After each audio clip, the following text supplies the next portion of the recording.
Buenas noches a todos. Aquí estamos en la clase de este domingo. Shalom. Hemos llegado ya al capítulo 26 y vemos lo que dice. Versículo primero. Vinieron los zifitas a Shaul en la Giv'ah, diciendo, no está David escondido en la colina de Jajilá, que está frente a Yeshimón. Y se levantó Shaul y descendió al desierto de Zif, y con él 3000 hombres escogidos de Israel para buscar a David en el desierto de Zif. Veamos esto de la colina de Jajilá.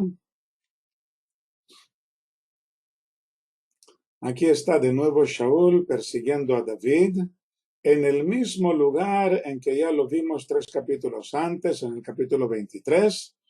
Y después de que Shaul hubiera reconocido emocionado ante David que éste le había respetado la vida cuando podría haberle matado. ¿Qué le pasa a Shaul? ¿Hasta qué punto no podrá librarse de esta manía que tiene contra David? Vimos lo que dice el Midrash, que sus consejeros, Doeg y Avner, le hacían dudar de la sinceridad de David y le hacían creer que no era más que un traidor. En el caso de la cueva de En-Gedi le decía Avner, no debía pensar el rey que David le había cortado el ángulo de su abrigo en lugar de matarle, sino que sencillamente Shaul se habría pasado entre unas zarzas y allí se habría roto el extremo de su manto, quedando entre espinas. Y de allí lo había recogido David haciéndose pasar por misericordioso, cuando en realidad no era más que un traidor que esperaba la primera oportunidad para asesinar al rey y tomar su puesto. Y por esto Shaul recae una y otra vez en la tentación de salir a buscar a David para matarlo. Pero entonces vemos aquí el motivo, se repite, son estos consejeros que tiene el rey Shaul, que no trabajan digamos, en un terreno virgen, sino que el rey Shaul tiene su problema de envidia, tiene su problema con David, pero podría haberlo resuelto mucho antes si no hubiera sido por estos consejeros que tiene.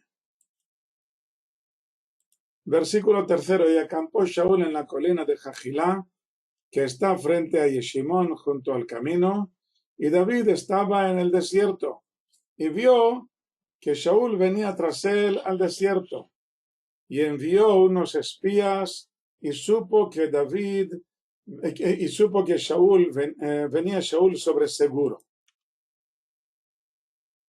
Sobre seguro se refiere a lo que les había pedido Shaul a los zifitas, ved y sabed de todos los escondites en que se esconde, y volved a mí sobre seguro, e iré con vosotros. Y sucederá que si está en la tierra, lo buscaré en todos los miles de Yehuda. Así les decía a los zifitas en el capítulo 23.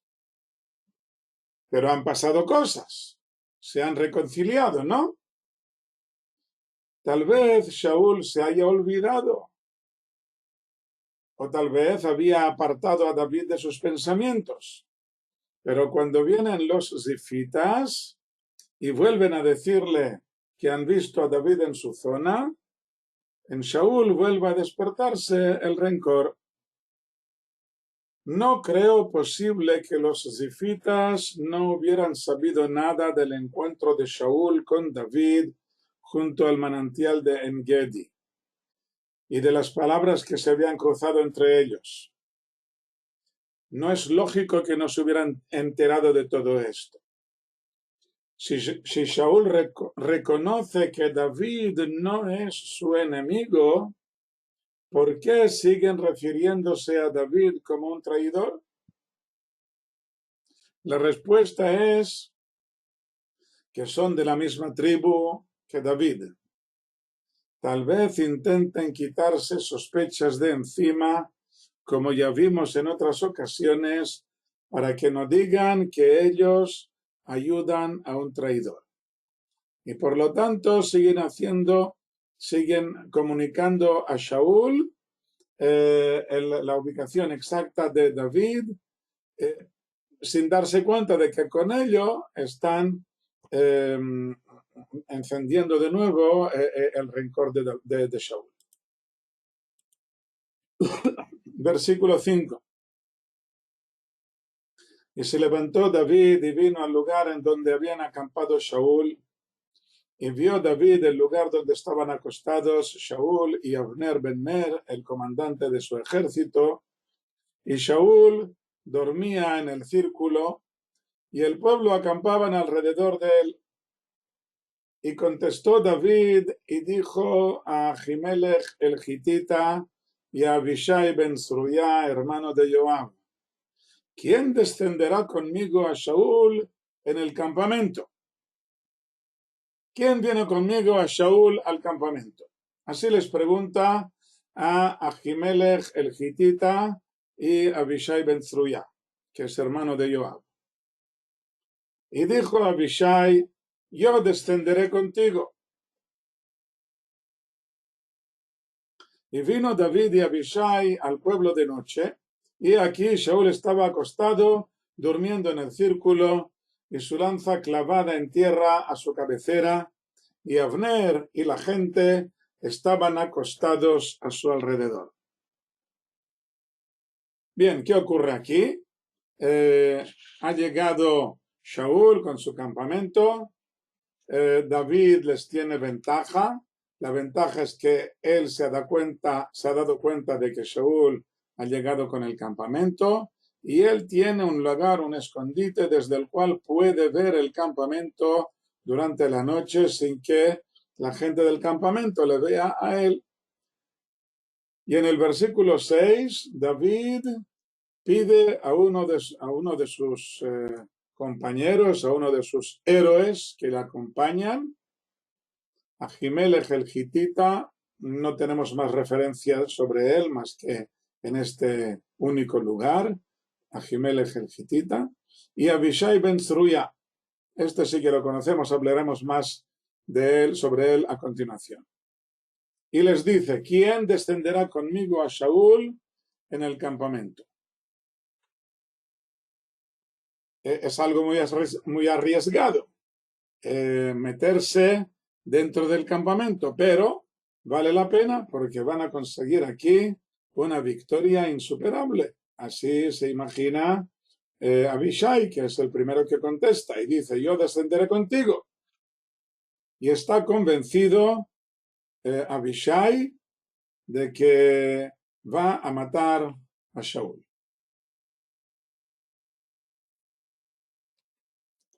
Versículo 8.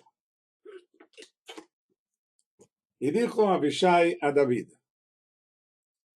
ha encerrado Dios hoy a tu enemigo en tu mano, y ahora lo heriré con la lanza y en la tierra una vez, y no le repetiré.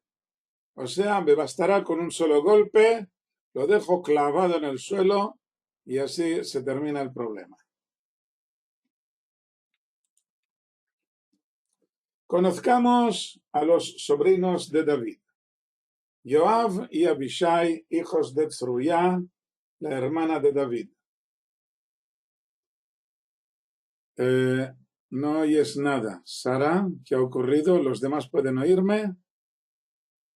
Sara no puede oírme. ¿Los demás me oyen? ¿Podéis oírme? Dicen que sí. Ahora se oye. Antes había...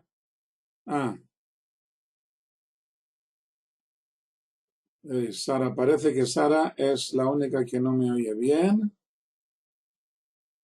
Sara, has probado de salir y entrar, he visto.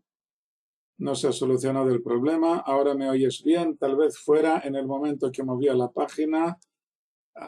Yo intento ir con cuidado, pero ya veo que no basta con esto. Bueno, bien, de nuevo. ¿Puedes oírme ahora, Sara? Sara, ¿me oyes? Vaya, Guillermo tampoco me oye. Yo no he recibido ninguna noticia de que haya problemas con el audio.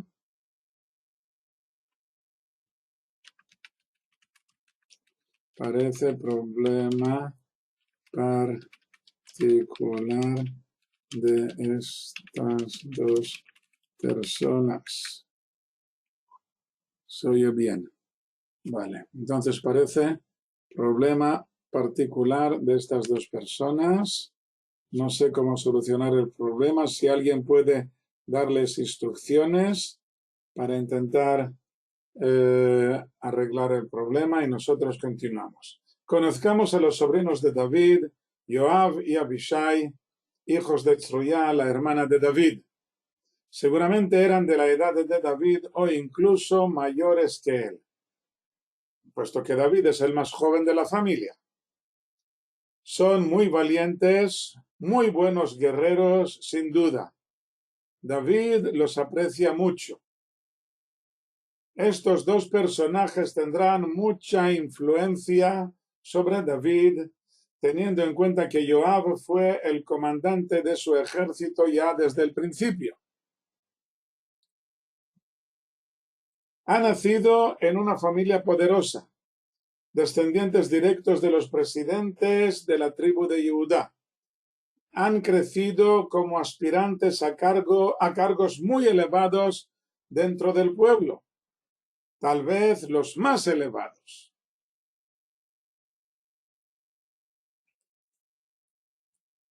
Ambos hermanos comparten una clara visión de cómo debe actuar y comportarse un verdadero rey. Conocen el campo de las intrigas o por lo menos de saber aprovechar las oportunidades sin escarbar demasiado en el tema moral. No digo de hacer injusticias, puesto que ambos eran claros ejemplos de moralidad, sino que se trata de una ética superficial que no ha conseguido llegar a los niveles que David nos presenta.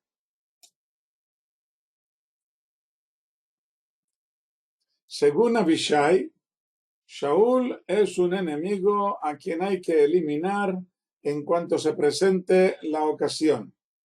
Es lo justo y lo ético. Esta visión la comparte su hermano Joab, como también el mismo Shaul, como vimos anteriormente, y el resto de los consejeros. En un principio tal vez buscan la justicia y la ética, pero luego degeneran en lo que podríamos denominar maquinaciones maquiavélicas, intrigas, confabulaciones.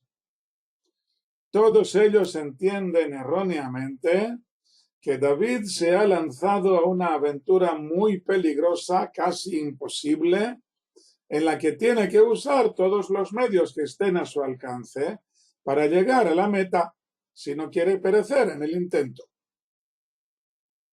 Shaul y sus consejeros lo consideran traición y luchan para que no lo consiga. Abishai y los compañeros de David lo ven de otro modo, pero aún dentro de la conspiración para llevar a cabo un cambio legal de liderazgo. Pero David tiene otra visión completamente diferente.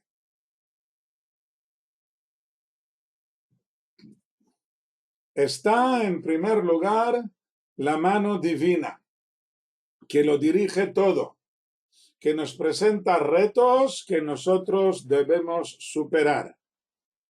David lo dirá así explícitamente en el caso de otra persecución que sufrió más adelante en el segundo libro de Shmuel, capítulo 16.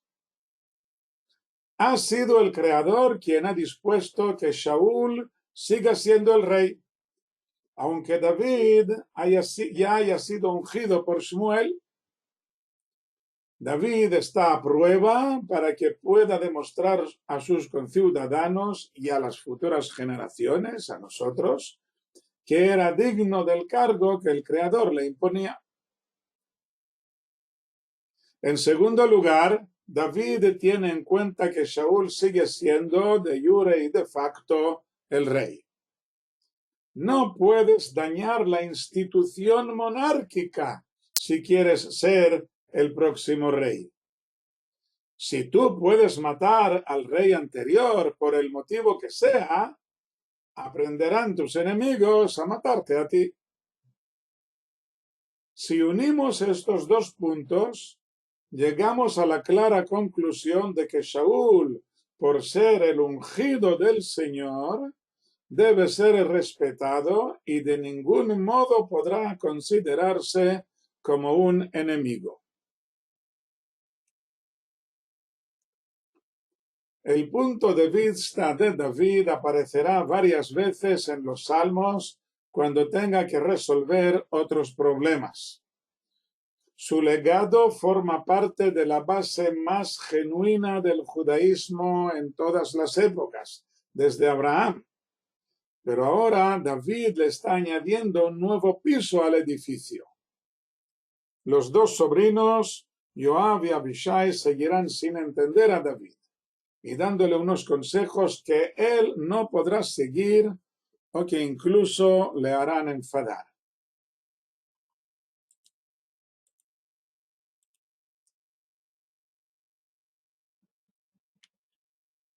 Muy bien, veamos. Versículo 9.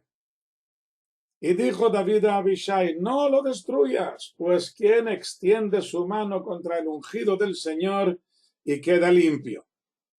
Y dijo David, vive el Señor, pues el Señor lo herirá, o llegará su día y morirá, o a la batalla descenderá y perecerá. Jalila a mí del Señor, que yo extienda mi mano contra el ungido del Señor. Y ahora, toma, te ruego, la lanza que está a su cabecera y la vasija de agua, y vámonos. ¿Qué es esto de que llegará su día? Lo hemos visto ya varias veces. David solo tiene que sobrevivir esta dura época en una lucha pasiva, huyendo y zafándose de la persecución injusta de Shaul. Repite una y otra vez que se trata del ungido del Señor, el Mashiach, quien no ha llegado a esta posición por una casualidad ni por equivocación. Shaul es rey porque él merece ser rey. Como todos, Shaul tiene un tiempo predeterminado en que el Creador le da la oportunidad de dejar su impronta para la historia. Al igual que le dio la oportunidad a la reina Esther. Tiene la oportunidad de intervenir para cambiar la suerte de su pueblo. El destino del pueblo no está en sus manos, en manos de Esther. Lo que está en juego es el papel que ella desempeña. Si se esfuerza por ayudar, así la recordaremos.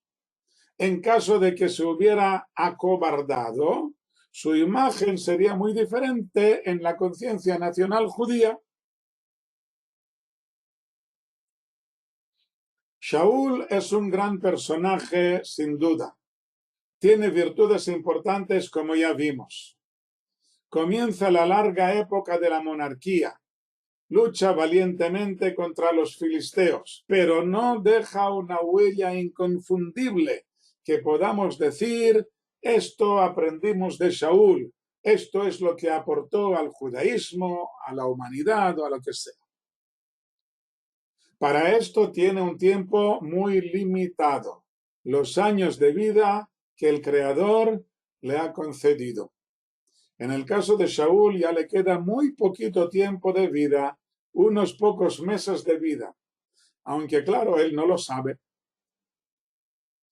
A menos de 2 semanas del día del juicio de Rosh Hashanah, nos conviene preguntarnos qué impronta dejamos tras nosotros. ¿Cómo nos recordarán nuestros amigos y familiares y de qué modo nos presentaremos ante el Juez Supremo cuando llegue nuestro día. Ninguno de nosotros puede saber cuánto tiempo le ha programado el Creador. Ya hemos visto hombres jóvenes y fuertes que mueren de repente, mientras que hay ancianos enfermizos que sobreviven a sus propios hijos.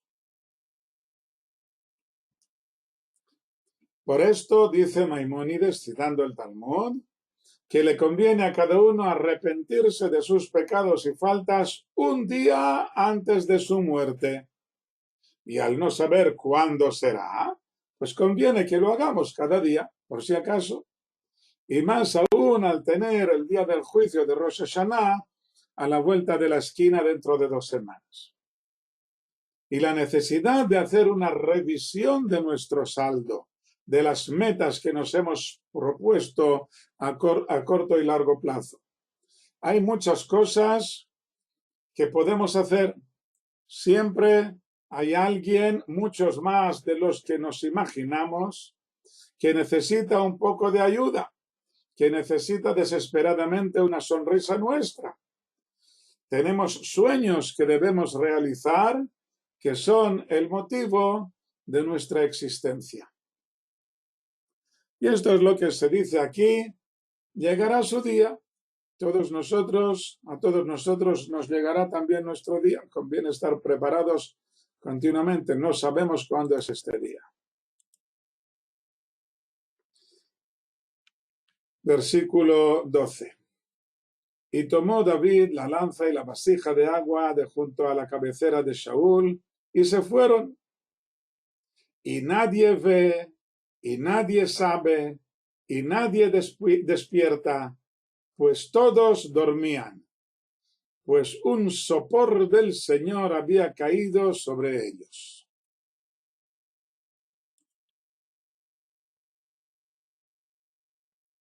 Dice el Midrash que hay 3 tipos de sopor. En hebreo se dice tardemá.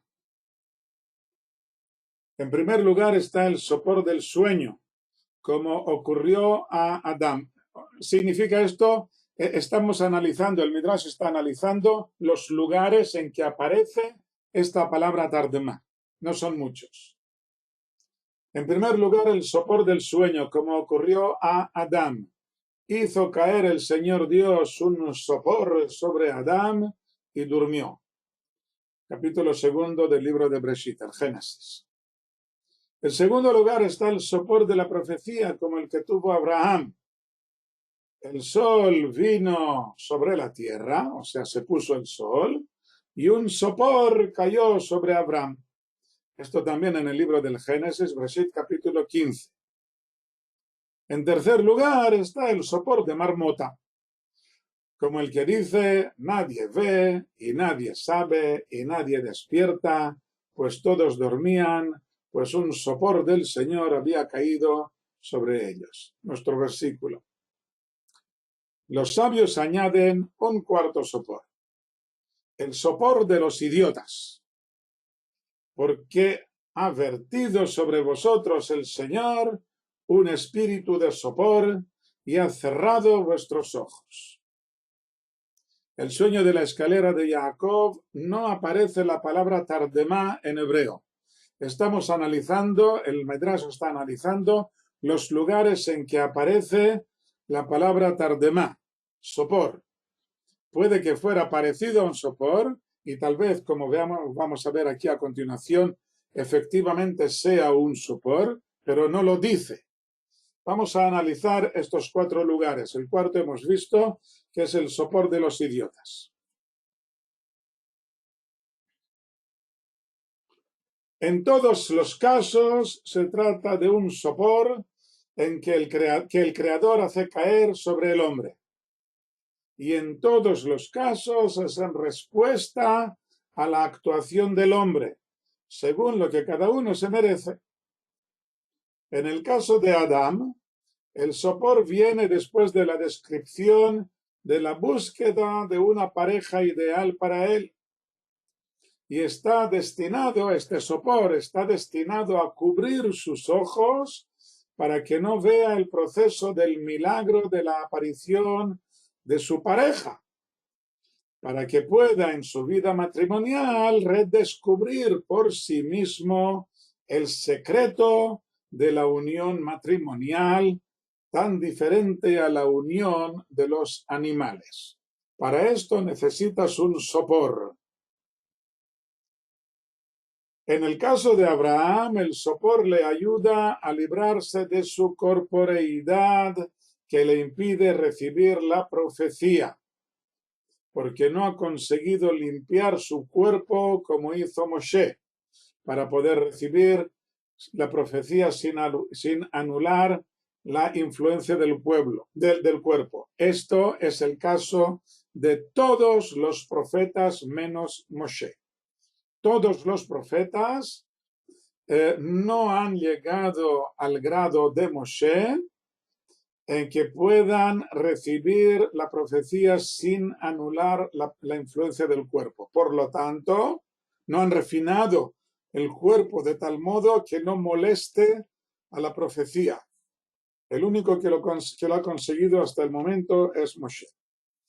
Por lo tanto, Abraham, como primer profeta que aparece como tal en el Tanaj, nos da la muestra esta del sopor, cae en un sopor para poder recibir la profecía.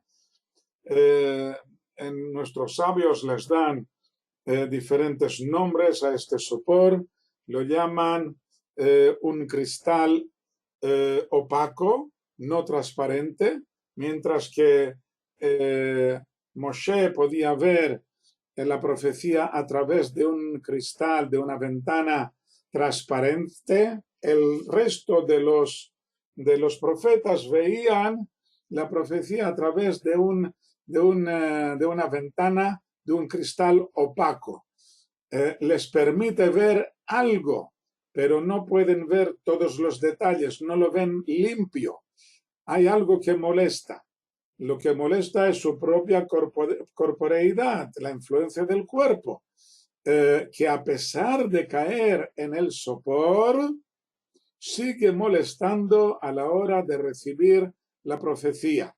Y por esto no tienen más remedio que describirla del modo particular de cada uno de ellos. Puede ser que dos profetas vean exactamente lo mismo, pero no puede ser que lo describan exactamente igual, como es el caso de Isaías y de Mijá.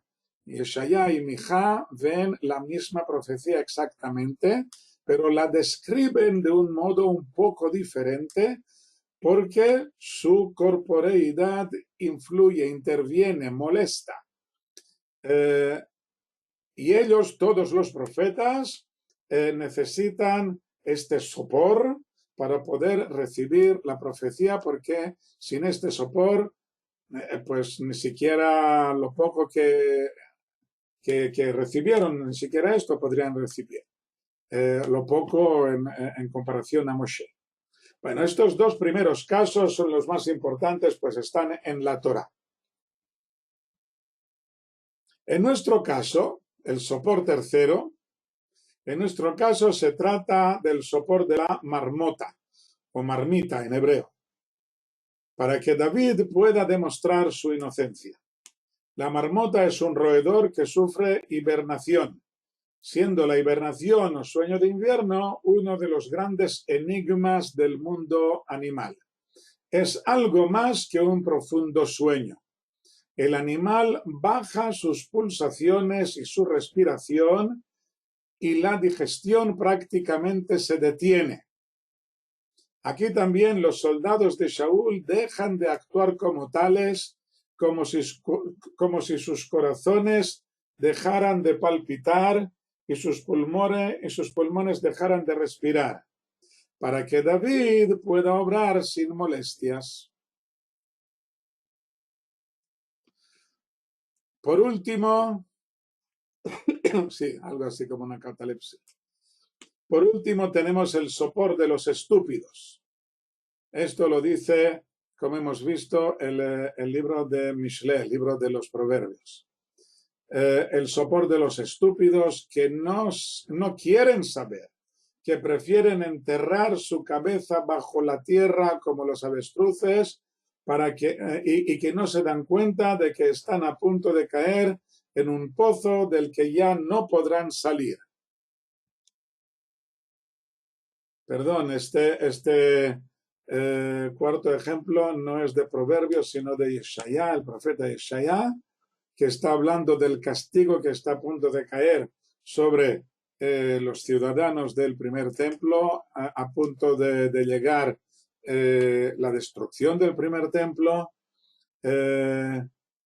y la gente no está dispuesta a escuchar las profecías, los avisos de los profetas. Y explica el profeta Yeshaya: porque ha vertido sobre vosotros el Señor un espíritu de sopor y ha cerrado vuestros ojos. Os lo merecéis, porque vosotros no queréis escuchar. Y por eso no os vais a dar cuenta hasta que sea demasiado tarde. No es que no podáis arrepentiros, es que estáis desperdiciando las oportunidades que tenéis de arrepentiros. Habéis entrado en un estado por vosotros mismos, habéis entrado en un espíritu de sopor. Versículo 13. Y pasó David al otro lado del valle. Shaul estaba en una colina, David está en otra. Pasó David al otro lado y se colocó en la cima del monte de lejos. Mucho era el lugar entre ellos. Y llamó David al pueblo y a Abner ben Ner, diciendo: ¿no respondes, Abner? Y respondió a Abner y dijo: ¿quién eres tú que llamas al rey?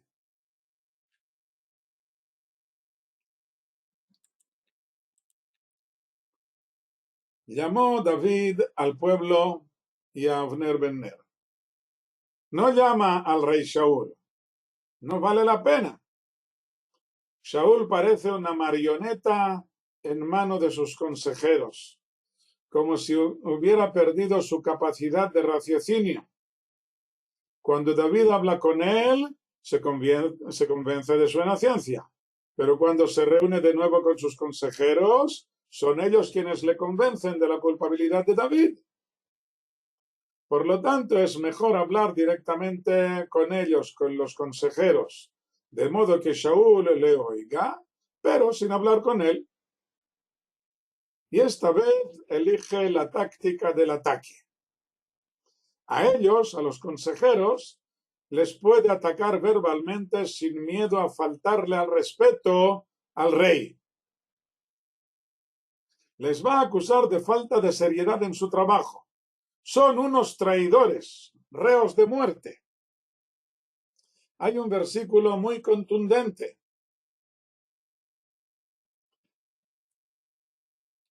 Maldito el que hace la obra del Señor con engaño.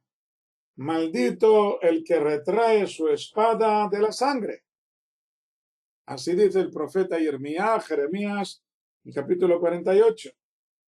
O sea, que cuando actúas debes tener en cuenta en primer lugar que estás cumpliendo la misión que el Creador te ha impuesto, sea la que sea, pequeña o grande.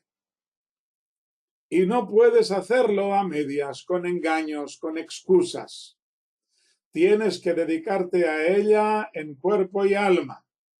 Y si estás en guerra, no puedes venir con remilgos a la hora de atacar y ensuciar tu espada con sangre, si esta es tu misión en este momento. Cierto que hay acciones que parecen más obra del Señor que otras, como la de escribir un Sefer Torah o enseñar la Torah a tus alumnos. Pero en realidad, nos dicen nuestros sabios, cualquier actividad tuya debería estar enfocada a esto, a obrar con Dios. Y debes hacerlo del modo más correcto que seas capaz, sin excusas ni remilgos. Y aquí David nos está descubriendo uno de sus secretos. ¿Por qué David va a triunfar a pesar de los 1000 problemas que va a tener por el camino. ¿Por qué David va a triunfar? Porque por dos motivos. En primer lugar, tiene en cuenta que esto es una misión divina, la obra del Señor. Sea lo que esté yo haciendo ahora, esta es la obra del Señor. Estoy obrando con Dios. Y en segundo lugar, por este mismo motivo, no puedo hacerlo a medias, no puedo hacerlo con engaños y con excusas, sino que tengo que dedicarme en cuerpo y alma a lo que estoy haciendo en este momento.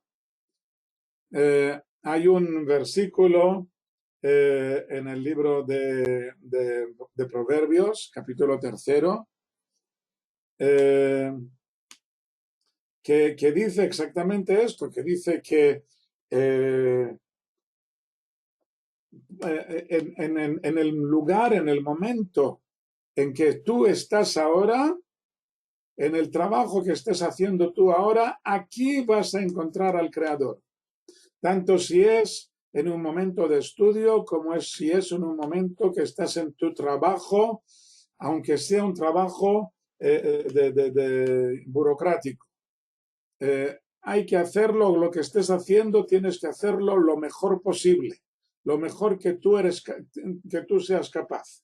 Porque aquí vas a encontrar al Creador en esto que estás haciendo en este momento. Y por supuesto, cuando se dé cuenta el Creador de que tú estás haciendo las cosas con toda tu fuerza, con toda tu capacidad intelectual y física, entonces va a querer aprovecharte y te va a dar oportunidades mucho más importantes, mucho más relevantes. Esto ya es otra cosa, esto no es problema tuyo. Tú tienes tu trabajo, no te preocupes. Si lo haces bien, Dios ya te meterá, ya te pondrá a tu alcance cosas más importantes para que puedas hacerlas así con todo tu alma, con todo tu cuerpo.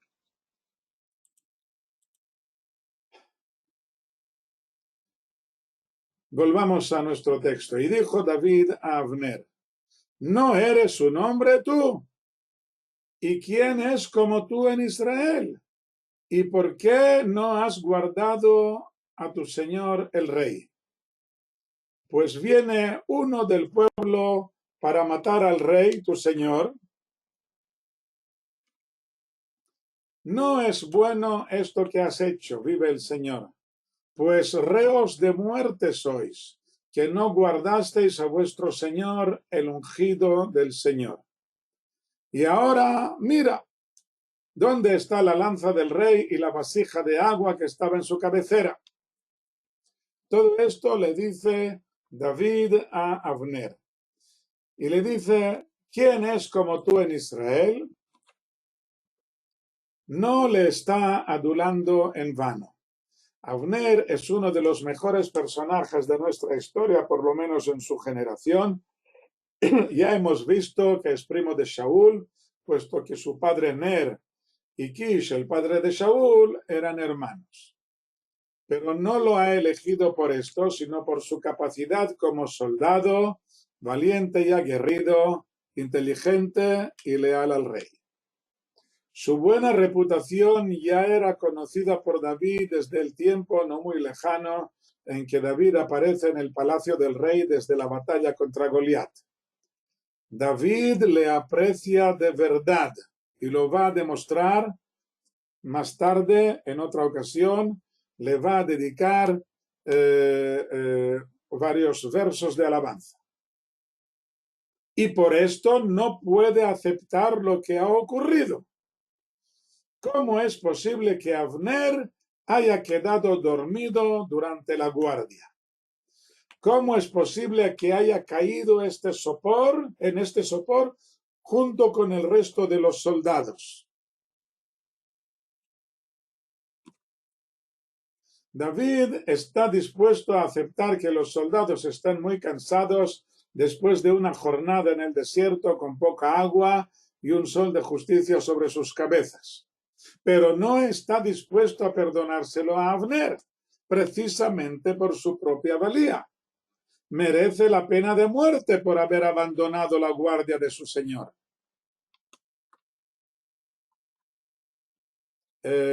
Y esto lo veremos cuando llegue el momento de la muerte de Avner. El texto bíblico se lo va a sonsacar, que la pena de muerte ya te la merecías desde este momento. Lo veremos cuando llegue su momento. Versículo 16, le dice David a Avner, y ahora mira dónde está la lanza del rey, etc. Le dice David a Avner, has estado acusándome de infidelidad ante el rey, introduciendo la incertidumbre en su mente, de modo que no sabe si hacer caso a su instinto que le dice que yo soy inocente, o si a tus palabras que me acusan de traición. Siempre tienes excusas para malinterpretar mis movimientos. Sí, bueno, con los gritos se ha despertado del sopor. No era la catalepsia que tú imaginabas, es algo parecido a la catalepsia, Francesc. En el momento en que David les grita, pues les saca del trance. Bueno, entonces le dice David, siempre tienes excusas para malinterpretar mis movimientos, de modo que se vean como una traición, o por lo menos despertando la duda en la mente del rey, con insinuaciones que no le dejarán dormir en paz. Así, en el último encuentro, cuando le mostré al rey el extremo de su abrigo en mi mano, y yo le dije que lo había cortado en lugar de matarle a él, tú le dijiste que tal vez se había rasgado en alguna espina, y por esto ha salido de nuevo en mi búsqueda, olvidando lo que él mismo me había dicho. ¿Qué le dirás hoy sobre la desaparición de la lanza y la vasija de agua del rey? ¿En qué espinas se habrán enganchado ahora?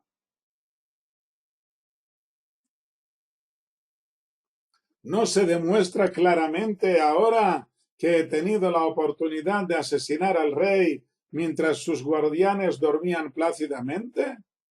¿No demuestra esto que no tengo ninguna intención de traicionar al rey? ¿Tendrás otra explicación para acusarme incluso en esta ocasión? Todo esto es la explicación de estos versículos en que David le llama a Avner. Versículo 17. Y reconoció Saúl la voz de David y dijo, ¿es esta tu voz, hijo mío, David? Y dijo David, mi voz es, mi señor el rey. Y dijo, ¿por qué? David continúa hablando a Saúl y le dice, ¿por qué es esto que mi señor persigue tras su siervo? Pues, ¿qué he hecho? ¿Y qué hay en mi mano maldad? Y ahora escucha, te ruego, mi señor el rey, las palabras de su siervo. Si el Señor te ha incitado contra mí, que huela una ofrenda. Y si son hombres, malditos sean delante del Señor, porque me han expulsado hoy de cobijarme en la heredad del Señor, diciendo, ve, sirve a otros dioses.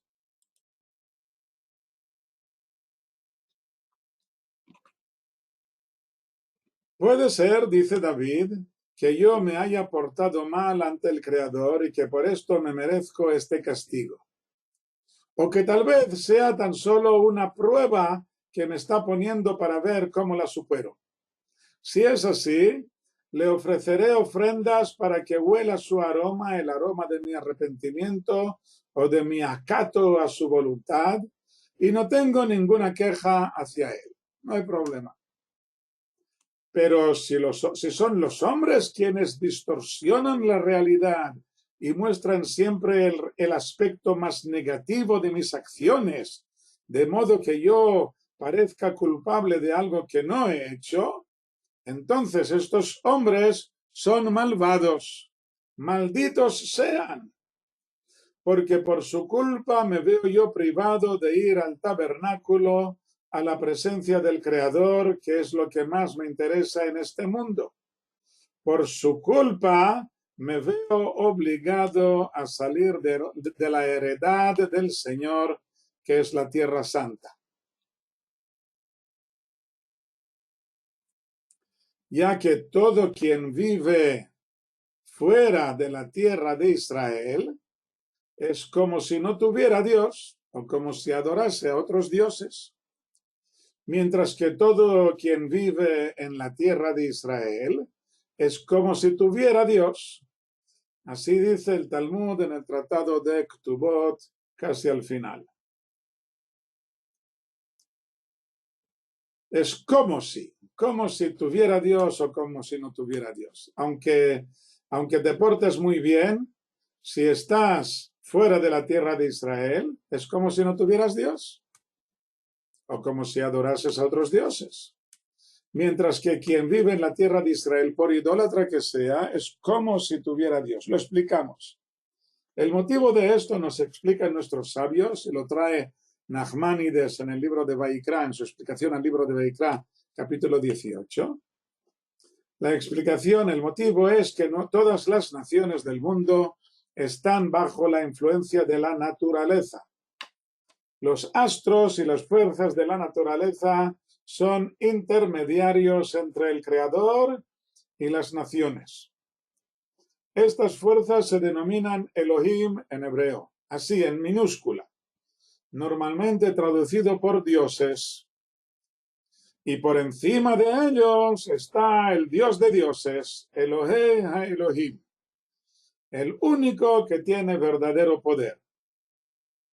Las naciones desde hace milenios se confunden y les acreditan a estos dioses, les acreditan verdaderos poderes autonómicos a estos dioses, falsos dioses o otros dioses de la naturaleza.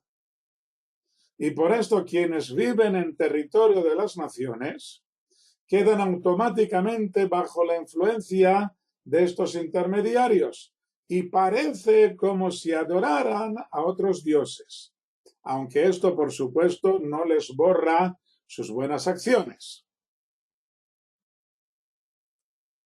Mientras que la heredad del Señor está únicamente bajo su supervisión directa, sin ningún tipo de intermediarios. Y por esto quienes viven en la heredad del Señor, por equivocados que vayan, siempre están bajo su ojo vigilante y parece como si le adoraran únicamente a Él. Aunque esto no les borra automáticamente sus pecados, por supuesto. No confundirse entre esto y las teorías sobre los dioses nacionales que eran costumbre en aquellos tiempos en que cada pueblo tenía su dios particular. No es así. El Creador es el Dios todopoderoso de todas las naciones. Lo dicen, hay muchísimos versículos en toda la Torá y en el Tanaj, muchísimos versículos que hablan de este modo. No es un Dios particular nuestro, pero solo se revela ante aquellos que están dispuestos a aceptarlo como tal. Nosotros somos el pueblo de Dios, no porque sea nuestro Dios particular, sino porque somos los únicos, de momento, que lo aceptamos como tal. Pero en realidad no somos los únicos. Tenemos, por ejemplo, a los descendientes de Yitro, que sin asimilarse con Israel, aceptaban al Creador como único Dios, por lo que no puede entenderse como de los simples dioses tribales. Es otra cosa completamente diferente, y esto entre paréntesis. Y por esto dice David que me han expulsado estos hombres, malditos sean, porque me han expulsado hoy de cobijarme en la heredad del Señor, diciendo, ve, sirve a otros dioses. Esto es idolatría, ponerse o declararse bajo la potestad de alguien que no sea el Creador. Por el mero hecho de expulsarme de la tierra de Israel, me están diciendo, ve, sirve a otros dioses. En el segundo mandamiento de las tablas de la ley entregadas en el Sinaí hay 4 prohibiciones. La primera es no tener otros dioses. La segunda, no hacer ídolos, aunque sean para otras personas. Ídolos, o sea, objetos tallados o fundidos. En tercer lugar, no postrarse ante ellos. Y en cuarto lugar, no adorarlos. La primera prohibición significa que está prohibido ponerse o declararse bajo la potestad de un dios, de una fuerza natural o astral o lo que sea, fuera del Creador. Dice David que al obligarle a huir fuera de la heredad del Creador, esto es lo que le están obligando a hacer. Pero esta expresión, heredad del Señor, tiene por fuerza un doble sentido. La tierra de Israel, como hemos visto hasta ahora, y que está también la más corriente en todo el Tanaj. Y el segundo sentido es que está hablando del tabernáculo en el que reside la presencia divina. David se queja amargamente que los consejeros de Shaul le están privando de lo que más, o en realidad lo único, que le interesa en este mundo. Como un ciervo que anhela las corrientes de agua, así mi alma te anhela, Dios. Tiene sed mi alma de Dios, del Dios vivo. ¿Cuándo vendré y seré visto a la faz de Dios?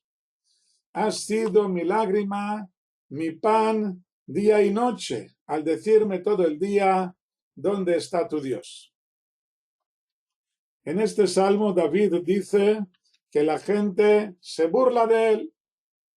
No solo no le permiten visitar el tabernáculo, sino que incluso se burlan de mí diciendo que el Creador me ha abandonado, lo que significa que me he portado mal y que por esto no me ayuda. Es la mejor excusa que pueden tener los consejeros de Shaul para convencerle de que David es un malvado, un traidor. Ya ves que lo ha perdido todo y no tiene más remedio que estar huyendo continuamente. Y David llora porque no tiene una respuesta convincente que darles. No le entienden. David habla en otro idioma que ellos no alcanzan a entender.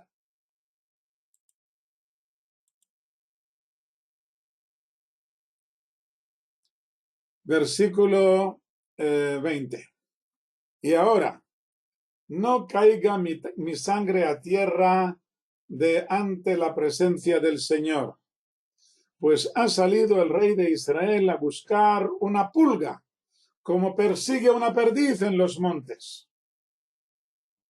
Veamos este versículo. ¿Quién es esta perdiz?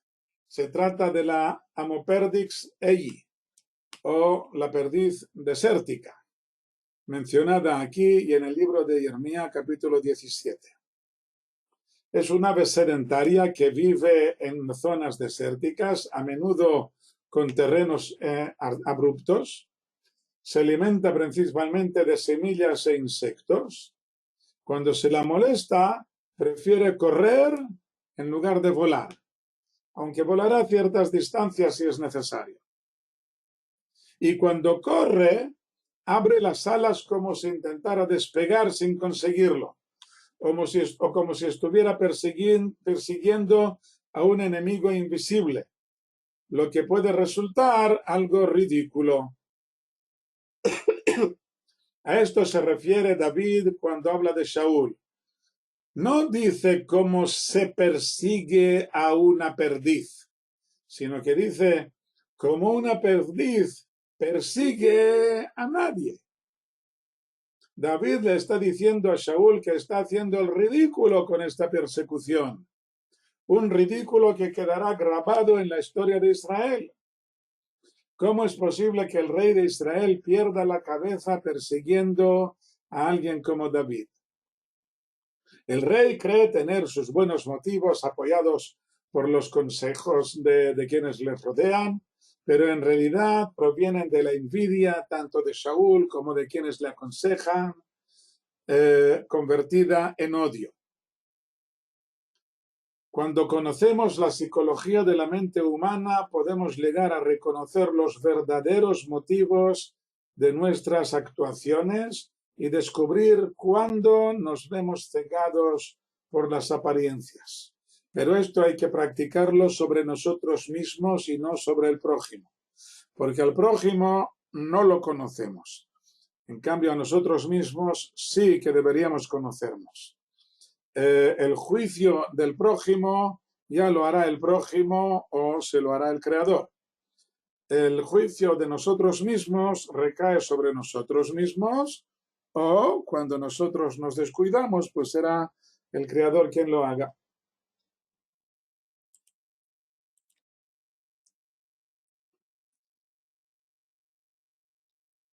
Versículo 21, y dijo Shaul, he pecado, vuelve, hijo mío David, porque no volveré a hacerte daño a cambio de que fue estimada mi vida en tus ojos hoy. He aquí, he actuado neciamente y he errado muchísimo. Y respondió David y dijo, he aquí la lanza del rey, que pase uno de los muchachos y la recoja, y el Señor devuelva al hombre su justicia y su fidelidad, que te entregó el Señor hoy en mi mano, y no quise extender mi mano contra el ungido del Señor. He aquí, como creció tu alma hoy ante mis ojos, así crezca mi alma ante los ojos del Señor y me libre de toda angustia. El Señor devuelva al hombre su justicia y su fidelidad, siempre lo hace. El Creador siempre paga a cada uno según lo que se merece, según el grado de justicia que hay en los actos de cada uno, según su fidelidad a los principios de la Torá o de la ética. Claro que el pago no tiene que ser precisamente del modo y en el momento en que nosotros nos imaginamos. Muchas personas como Sará o como Jacob o como David pasan la mayor parte de su vida sufriendo. David fue despreciado durante su infancia cuando todos en su propia familia pensaban que no tenía ninguna posibilidad de llegar a nada más que un pobre pastor. Podría desesperarse y dejarse llevar por la rabia o por la pereza. Al elegirle para servir al rey, despierta inmediatamente la envidia de los consejeros y del propio rey y se ve obligado a huir. Los moabitas han asesinado a todos sus familiares, el rey le roba a su legítima esposa. Seguirá sufriendo durante toda su vida hasta los últimos momentos. Cuando Agar, la esclava de Sara, quedó embarazada, no tuvo mejor idea que despreciar a Sara pensando que si yo he conseguido de buenas a primeras el embarazo, cuando Sara no lo ha conseguido en largos años de matrimonio, significa no tan solo que yo soy mejor que ella, sino que por lo visto ella no es tan buena como se imagina. Lo mismo con David. Los consejeros piensan que si el creador permite que sea perseguido, significa que se lo merece, que es un malvado. Este pensamiento es completamente falso. El premio y el castigo lo recibiremos solo en la vida venidera.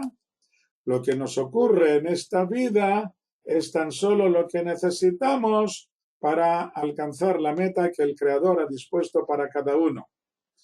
Hay ricos y hay pobres, unos con salud de hierro y otros enfermizos, gente con grandes facilidades y gente con grandes dificultades. Si perdemos el tiempo quejándonos de nuestra mala suerte, solo perdemos la oportunidad de llevar a cabo nuestra tarea. Como decía un rabino, no me basta con ser pobre, tengo que estar también deprimido. Solo nosotros decidimos cómo tomarnos lo que el Creador nos presenta. David sigue fiel y obrando con justicia a pesar de todas sus penas. El pago lo recibirá en el mundo venidero. Obrar con fidelidad y justicia es lo que verdaderamente cuenta. Último versículo del capítulo. Y dijo Shaul a David, bendito seas tú, hijo mío David, y también hacer harás, y también poder podrás. David siguió por su camino, y Shaul se volvió a su lugar. El proceso en que Shaul ha ido reconociendo que David no tan solo no es un traidor, sino que es el más adecuado para ser el próximo rey, ha sido muy lento y penoso tanto para él como para el propio David. Después de matar a Goliat, le había nombrado general en su ejército, por la muestra de gran valor que había dado. Se dio cuenta de que todos le apreciaban. Luego le había declarado a su hijo Jonatán que mientras David estuviera vivo, él, Jonatán, no podría asentar su reinado. Pero ya está hablando del reinado de David. Poco después, Shaul se enfada con sus siervos acusándoles de ayudar a David a cambio de los favores que les habría prometido David en el momento en que le coronen a David, o sea que ya lo da por supuesto, entiende que sus siervos dan por supuesto de que David se va a convertir en rey. En estos casos solo presentía un grave peligro en David, lo que representaba un reconocimiento negativo de la valía de David, en estos ejemplos que hemos visto ahora. Pero después del incidente de la peña de la división, en el capítulo 23, llega la fase positiva. La peña de la división, vimos que allí el corazón de Shaul se divide en dos. ¿Qué hago? ¿Sigo persiguiendo a David, siguiendo mi impulso, mi locura de este momento, o cumplo con mi deber? Y en este momento, Shaul hace un esfuerzo que para él fue sobrenatural, y dejó de perseguir a David en aquel momento para ir a defender a la nación. Y esto le permite ver la faz positiva de David. Después de que David le cortara la punta de su abrigo, Shaul declara, y ahora aquí sé que reinarás y que será establecido en tu mano el reino de Israel. Ya lo entiende en el capítulo 24. Y aquí en el capítulo 26 comienza diciendo este último versículo, bendito seas tú, hijo mío David, o sea, le bendice, ya no eres un maldito, y acaba declarando que también hacer harás y poder podrás. Este hacer harás lo traducen al arameo como que ciertamente reinarás, mientras que otro comentarista dice que hará cosas maravillosas. David hará cosas maravillosas durante su reinado y en todo ello triunfará. Así reconoce Shaul en estas fases, en estos capítulos que parecían un poco tediosos porque se repite una y otra vez la persecución de Shaul tras David. ¿Por qué se repite de nuevo? ¿Qué ha pasado aquí? ¿Qué diferencia hay entre un capítulo y otro? La diferencia es muy grande. La diferencia es el proceso que está sufriendo Shaul en el reconocimiento suyo de que David no tan solo no es un traidor, sino que él se merece ser el rey y va a triunfar en su misión.